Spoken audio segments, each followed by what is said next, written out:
Moje ime je Boris Šimić, ja sam predstavnik tvrtke Aluplast koja je sjedištem u Njemačkoj, tvrtka koja se bavi proizvodnjom PVC profila za izradu prozorskih elemenata.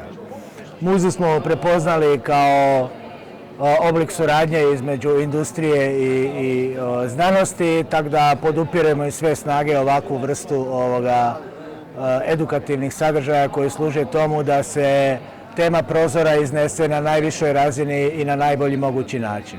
Mi smo učestvovali u projektu muze u samom projektiranju, izvođenju, pratimo muzu na bilo kojem od dešavanja gdje je muza prisutna diljem Hrvatske.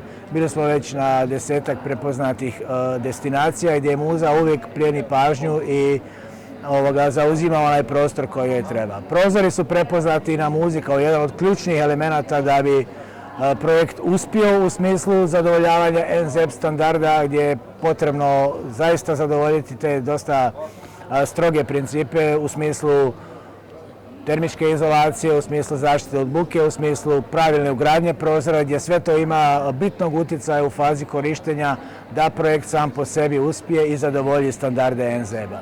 Zadovoljstvo nam je raditi na ovakvim projektima i uvijek ćemo podržavati znanost na najvišoj razini.